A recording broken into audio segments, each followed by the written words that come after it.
और मजलिस इत्तेहादुल मुस्लिमीन हमेशा ये कोशिश करती आई है कि जहां पर कमज़ोरों की एक सियासी ताकत को मजबूत किया जाए। मेरी आपसे गुजारिश ये है कि आप जानते ये हैं कि अगर आप संविधान को पढ़ेंगे तो संविधान के दफा 37 को अगर हम पढ़ेंगे और संविधान का जो पहला पन्ना है, पहला सफ़ा है, उसको अगर आप पढ़ेंगे तो उसमें लफ्ज़ इस्तेमाल हुआ इंसाफ का, जस्टिस का। अगर आप संविधान की दफा 37 को पढ़ेंगे तो उसमें बात आई है सियासी इंसाफ की। इसी सियासी इंसाफ की लड़ाई असदुद्दीन ओवैसी और मजलिस इत्तेहादुल मुस्लिमीन लड़ रही है। अगर आप चाहते ये हैं कि ज़मीनी सतह से उत्तर प्रदेश में आपकी एक लीडरशिप बने, तो मेरी आप तमाम से गुजारिश है कि आने वाले विधानसभा में हम तमाम को मुत्तहिद होकर अपनी एक सियासी लीडरशिप को बनाना पड़ेगा। ये संविधान हमको इस बात की इजाजत देता है, वो संविधान जिसको बाबा साहेब अम्बेडकर ने बनाया, और बाबा साहेब अम्बेडकर ने संविधान के पहले पन्ने पर इंसाफ को लिखा। बाबा साहिब ने संविधान की आर्टिकल 37 में उसका जिक्र किया। यही लड़ाई आज शौकत अली की क़ियादत में उत्तर प्रदेश में मजलिस इत्तेहादुल मुस्लिमीन बरसों से लड़ती आ रही है।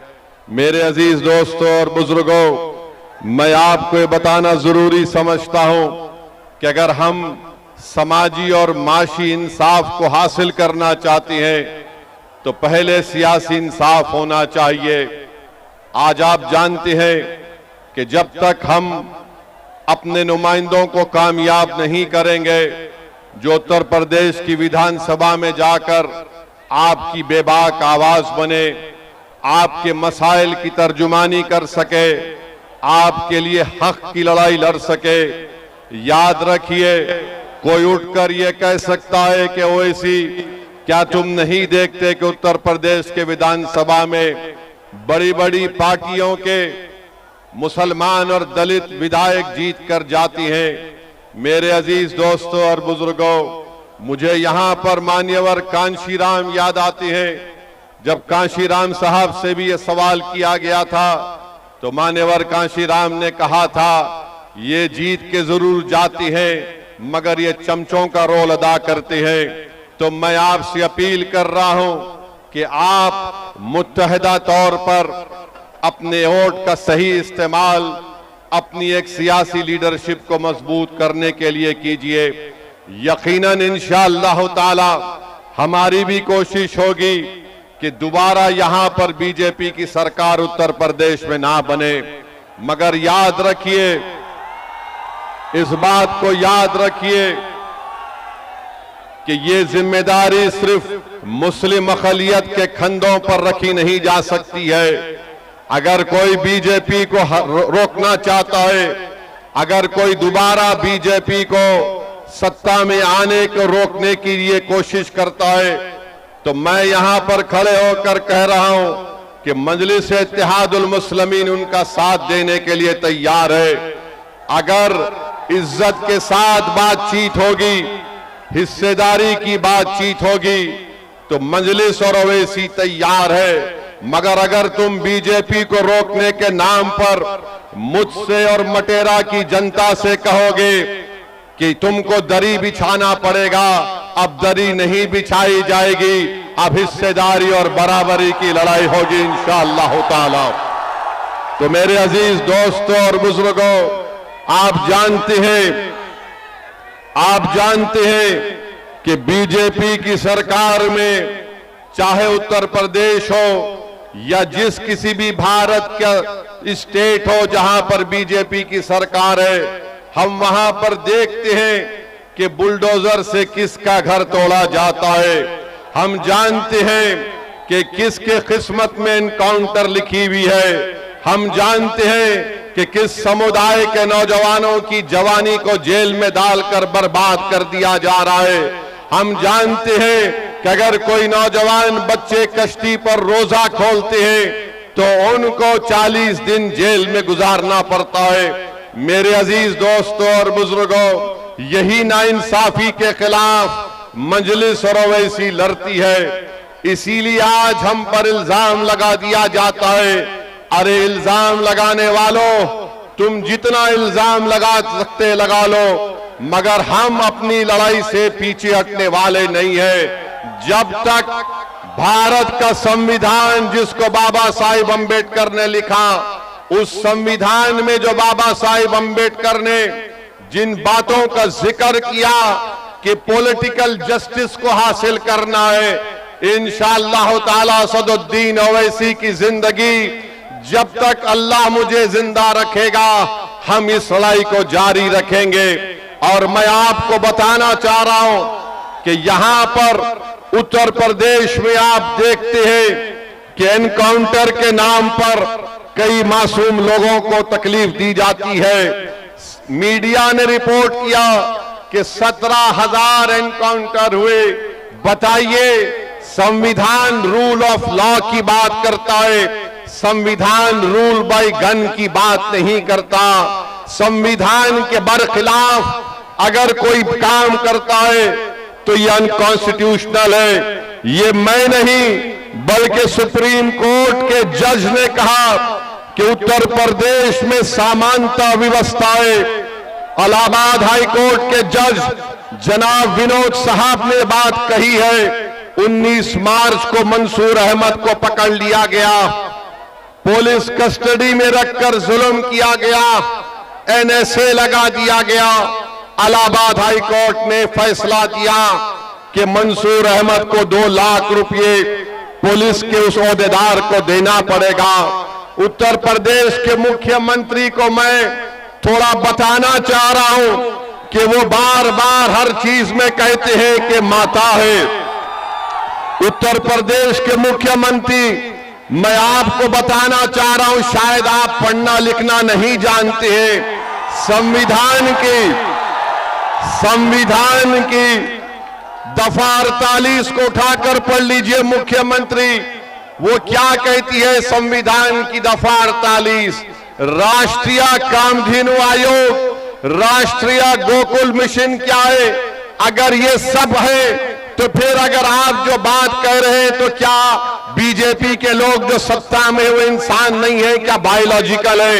मेरे अजीज दोस्तों और बुजुर्गों, जो मुस्लिम अक़लियत को निशाना बनाते हैं, मैं उनसे पूछना चाह रहा हूं, क्या उत्तर प्रदेश पूरे भारत का सबसे बड़ा बीफ का एक्सपोर्टर नहीं बन गया? 40 से 60% बीफ का एक्सपोर्ट उत्तर प्रदेश से होता है और मुख्यमंत्री इस पर खामोश हो जाते हैं। मैं आपको बताते हुए तकलीफ महसूस करता हूं कि संभल में मुस्तफा कादरी मस्जिद को गवर्नमेंट की जमीन कहकर शहीद कर दिया गया और वहीं पर वाराणसी में अजगैब शाहिद मस्जिद को शहीद कर दिया गया रेलवे लाइन कहकर। और उत्तर प्रदेश में संभल की मस्जिद को जब तोड़ दिया गया तो मस्जिद से पुलिस ने बताया कि वहां से पोस्टर निकले जिस पर लिखा हुआ था आई लव मोहम्मद। मैं बताना चाह रहा हूं कि दुनिया के जितने मुसलमान हैं उन तमाम का ईमान यह है कि हम मोहम्मद सल्लल्लाहु अलैहि वसल्लम से मोहब्बत करने वाले हैं। हमारा ईमान ही मुकम्मल नहीं होता जब तक हम मोहम्मद सल्लल्लाहु अलैहि वसल्लम से मोहब्बत नहीं करते हैं। अगर कोई उत्तर प्रदेश की सरकार ये समझ रही है कि पोस्टर दिखाकर आई लव मोहम्मद के दिखाकर आप उत्तर प्रदेश या भारत के मुसलमानों से मोहम्मद सल्लल्लाहु अलैहि वसल्लम की मोहब्बत को कम कर सकते, हम मर जाएंगे मगर हमारे मरते वक्त भी हमारी जबान पर होगा अशहदु अल्ला इलाहा इल्लल्लाह व अशहदु अन्ना मुहम्मद रसूलुल्लाह। अरे पोस्टर दिखाने से मोहब्बत कम नहीं होगी। तुमने हम पर एक बहुत बड़ा एहसान कर दिया। जिन पुलिस के अहदेदारों ने मोहम्मद आई लव मोहम्मद का पोस्टर दिखा दिया, हम पुकार कर कहेंगे कि अल्लाह तू गवाह और शाहिद रहना कि हमारे तेरे घर से हमने तेरे हबीब मोहम्मद सल्लल्लाहु अलैहि वसल्लम के मोहब्बत का जिक्र किया। अरे क्या करना चाहते हो तुम लोग? भारत के संविधान में आर्टिकल 25 है, फ्रीडम ऑफ रिलीजन है, मुझे अपने मजहब पर चलने की आजादी है।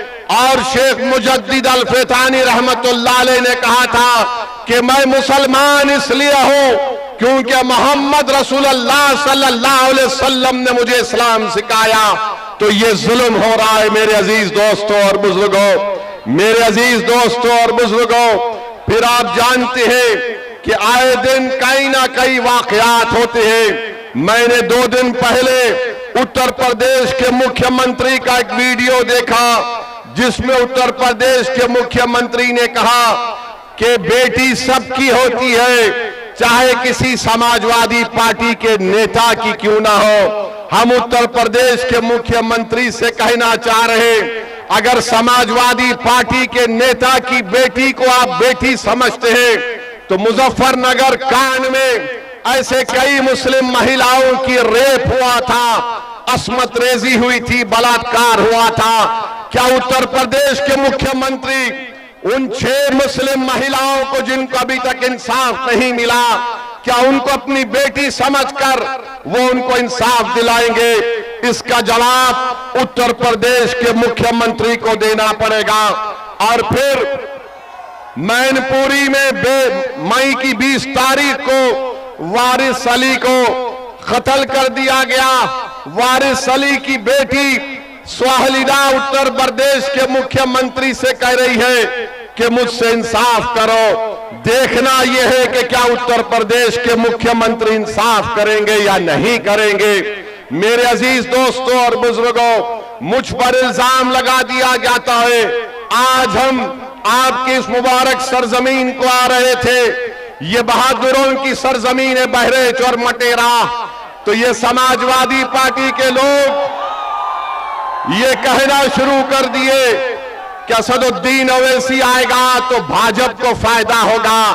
बताओ अखिलेश यादव, बिहार में तुमने अपने 5 सांसद को भिजाया था कि ओवैसी ना जीत पाए।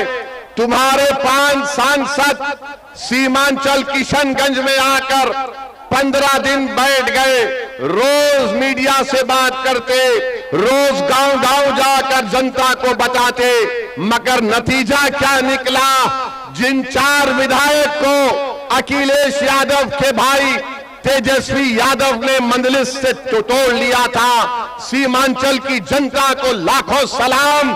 उन्होंने अखिलेश यादव की इस नापाक मंसूबे को नाकाम कर दिया और मंदलिस के 5 विधायक को दोबारा कामयाब कर दिया। हम यहां पर आ रहे और फिर शुरू हो गए, बी टीम है। अरे सुन लो समाजवादी पार्टी के तमाम जिम्मेदारों, बताओ बंगाल को तुम गए थे अखिलेश दीदी की मदद करने के लिए और वहां पर लाइन लगाकर बीजेपी में शामिल हो रहे, तो क्या मैं आयतल कुर्सी पर कर उन पर फूका था कि तुम जाओ बीजेपी में? बेशर्मी की हद कर दिए। अरे कल तक जो कहते थे कि दिल में मदीना आंख में काबा, और बाबा बंगाल जाकर बोले कि बंगाल को काबा की जमीन नहीं बनने देंगे। अब बाबा के साथ बैठकर जिसने कहा था कि दिल में मदीना आंख में काबा, दोनों बैठकर चाय पी रहे हैं, दोनों बैठकर चाय पी रहे और गाली किसको दे रहे हो? ओवैसी को। अरे मैं जानता था ये तमाम के तमाम कठपुतलियां हैं बीजेपी आरएसएस के। एक हवा के झोंके में तमाम के तमाम ने सर झुका दिया और बीजेपी में चले गए। अरे तुमने हमारे विधायक को तोड़ा, बिहार में हम दोबारा जीत कर आए। मैं उत्तर प्रदेश की जनता से अपील कर रहा हूं, बहरेच और मटेरा की जनता से अपील कर रहा हूं, आप मजलिस का साथ दीजिए। हम मर जाना पसंद करेंगे मगर अपने ईमान पर आपकी मोहब्बत का सौदा नहीं करेंगे फिरका परस्त आरएसएस की ताकतों के सामने। इल्जाम हम पर लगाया जाता है मगर कारनामे कोई और करता है। बताओ अखिलेश यादव जो ममता बनर्जी के 20 MP चले गए, क्यों गए वो? उनको कोई कुछ नहीं बोलता। और असदुद्दीन अवैसी आपके हक के लिए, आपकी सियासी लीडरशिप के लिए आ रहा है तो इन सबको डर लगता है। डरना पड़ेगा तुमको, आप डरना पड़ेगा क्योंकि ये नौजवान अब जाग चुका है। इन नौजवानों ने ठान ली है कि इंशाअल्लाह ताला अब के बार उत्तर प्रदेश में इनके इत्तेहाद का एक इनकलाब बर्पा होगा। इनके इत्तेहाद से इनकी लीडरशिप पैदा होगी। इनकी मेहनत से इंशाअल्लाह ताला आपके नुमाइंदे उत्तर प्रदेश के विधानसभा में जाएंगे।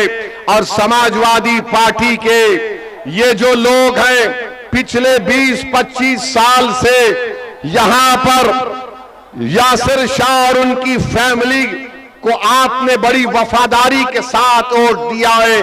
बताइए उन्होंने बहरेच और मटेरे में क्या काम किया? कुछ काम नहीं किया। आपने वफादारी से वोट दिया मगर इन्होंने कहीं पर भी एक अस्पताल नहीं बनाया। क्या मटेरा की विधानसभा में हमारी बेटियों का कॉलेज है? क्या मटेरा में अस्पताल है? क्या मटेरा विधानसभा में जो इलाके बुलबुल नवाज, मंगलपुरवा, गगड़ा, नरसिंगा डब्बा, यहां पर कोई रोड है या एम्बुलेंस चल सकती है? क्या इन सब चीजों को आप देख रहे हैं?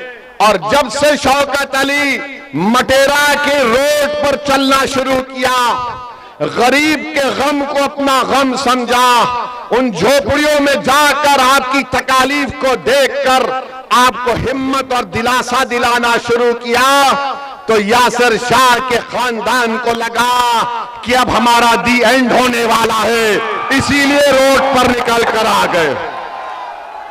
4 साल कहीं नहीं दिखे मगर जब ओवैसी की पार्टी का एक सिपाही आपके इत्तेहाद और आपके ताकत को दिखाने के लिए परचम लेकर आता है तो लखनऊ से अखिलेश कहता है अगर यहां से शौकत निकल जाएगा तो फिर हमारा तमाम किला मिस्मार हो जाएगा।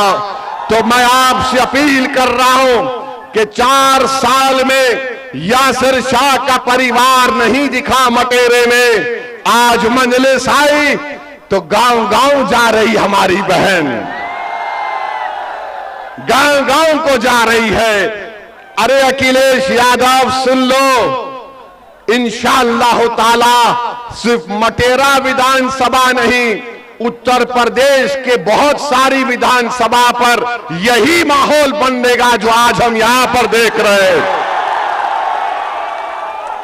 तो मेरे अजीज दोस्तों और बुजुर्गों, मैं आप तमाम से एक बात की इजाजत लेकर इस बात का ऐलान करना चाहता हूं कि आने वाले विधानसभा में क्या मैं शौकत अली को यहां से आपका कैंडिडेट घोषित करूं? क्या आपकी इजाजत है कि मैं शौकत अली को भी कैंडिडेट बनाऊं? क्या मैं इजाजत है आपकी?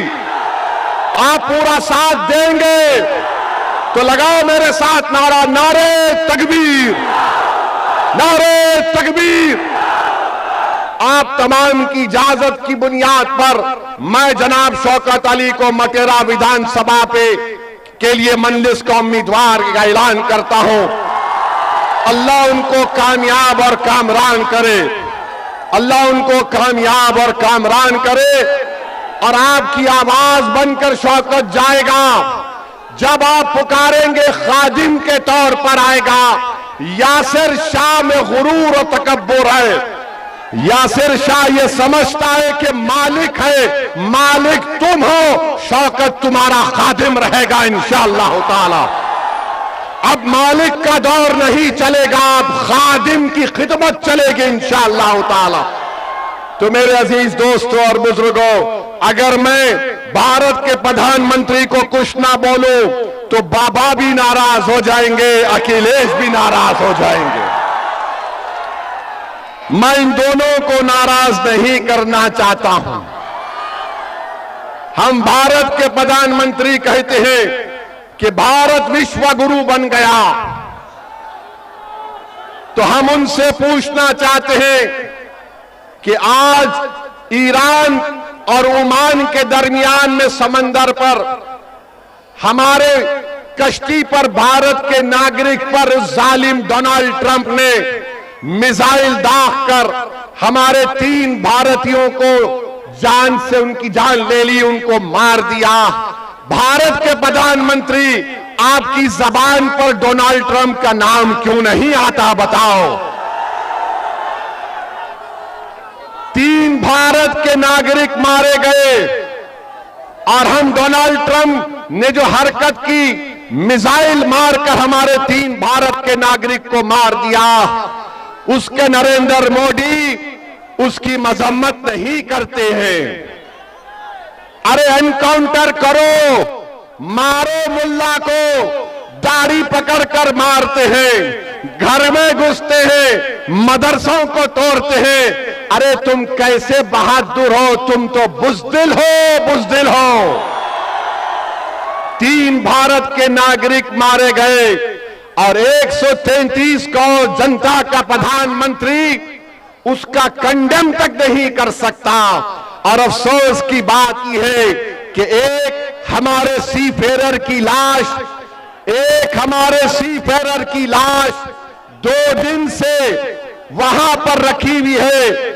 उस कश्ती का कैप्टन वीडियो बनाकर हम तमाम से अपील कर रहा है कि बताओ इस देश के प्रधानमंत्री को इसकी लाश कम से कम उसके घर को पहुंचा दो, इसके घर को पहुंचा दो।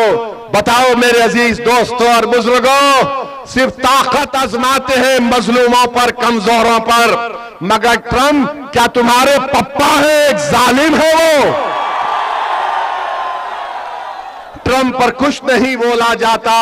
ऐसा लगता है कि मोदी जी से जब बोलेंगे अरे ट्रंप को बोलो, ट्रंप ही और नेतन्याहू ने मिलकर इस जंग का आगाज किया है। मेरे अजीज दोस्तों और बुजुर्गों, बहरहाल आप देख रहे हैं कि नरेंद्र मोदी के प्रधानमंत्री को बनकर 12 साल हो चुके हैं। कीमती आसमानों को छू रही है, गरीबों के गैस के सिलेंडर कम कर दिए गए, आज हम कर्जों में डूब रहे हैं। बहरहाल मेरे अजीज दोस्तों और बुजुर्गों, मैं यही चंद बातें आपके पास रखने के लिए आया हूं और इंशाअल्लाह ताला आता रहूंगा। यहां से आपकी इजाजत पर, आपकी मंजूरी पर हमने शौकत अली को अपना कैंडिडेट का ऐलान किया और मैं आपसे वादा कर रहा हूं कि इंशाअल्लाह ताला मटेरे में, बहरेच में और पूरे उत्तर प्रदेश में हम अपनी इत्तेहाद की ताकत पर पूरा गेम बदल देंगे,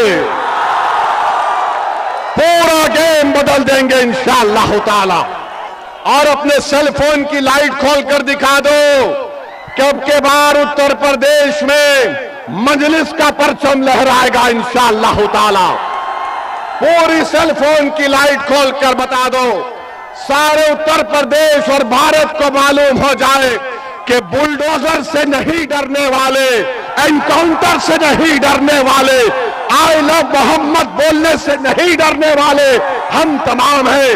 नारे तकबीर। अस्सलाम वालेकुम रहमतुल्लाहि बरकातहू। आराम से अपने घर को जाइए, सुकून से जाइए। अल्लाह आपको सलामत रखे। अस्सलाम वालेकुम।